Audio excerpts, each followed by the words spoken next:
to cook a nice hot meal, not make a mess, be anywhere you want it to be, you gotta watch this video.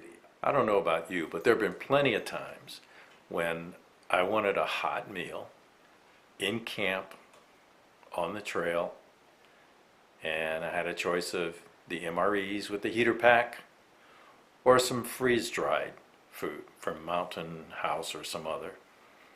Freeze-dried food, you have to have hot water. For the MREs, you just stick the MRE pack inside the heating pouch. You still need water, but it doesn't need to be potable because the temperatures in that pouch will kill the bacteria and things you need to worry about. Freeze-dried food, not so much. But then you have to, if you're propane, you have to get out the stove, you have to go through that. If you don't have that, then you have to make a fire and boil the water. But what if you didn't? What if you could use the 12-volt outlet from your GoalZero Yeti400 and something like this? The RoadPro5027S. And you get hot water for use with your freeze-dried food, no flame, no cooking, even inside a moving car or a boat or whatever. Wouldn't that be cool? Let's see how that works. So the reservoir is now filled with 20 ounces. That's 20 ounces there. And now I'm going to go ahead and turn the GoalZero 12-volt area on.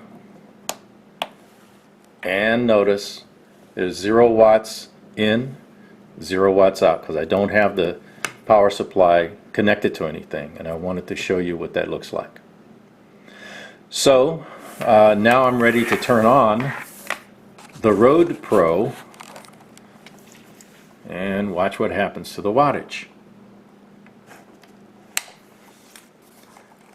So as you can see, it jumps up to around 93 watts and it's starting to heat the water.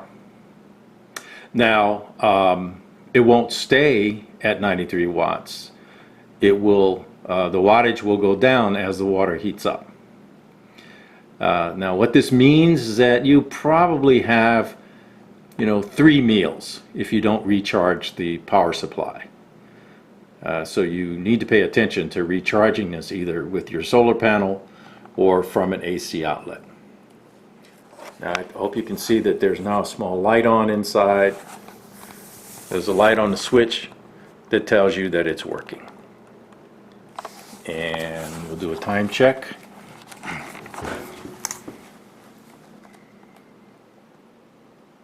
And we'll come back when the water is ready. Well, you can see some bubbles, but ow, oh yeah, plenty hot. And the output is still around 80 watts. So I'm going to turn the device off and we'll see how much battery's left in the solar generator. So that took about a little less than 50% in 30 minutes.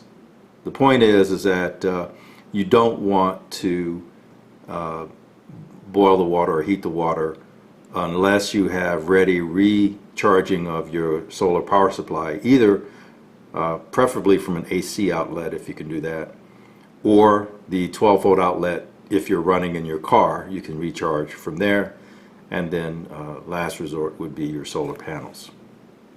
The meal I'm going to prepare is from Alpineaire. I've never used their product before, but it has chicken gumbo, which I really like.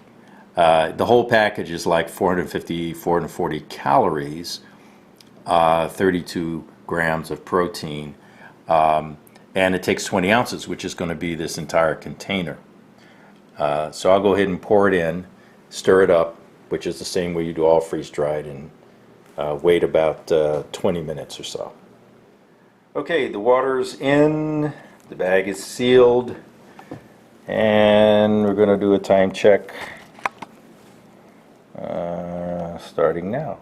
I went a little longer than I thought, about 20 minutes to let the water sit in the bag. And that worked out well because there's not a dry, crunchy morsel anywhere in there. And it really tastes good. So 5 stars, 10 thumbs up, however you want to measure, this food is good. And it really is for 2 people. But I'm being a little picky, so hey. Holy cow. This stuff is really good. Really good.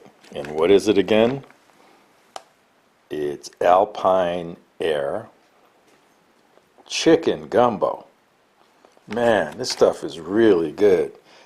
And you don't even need to add hot sauce to it. It's got just a light touch of spice, like gumbo should have. Yeah, true that.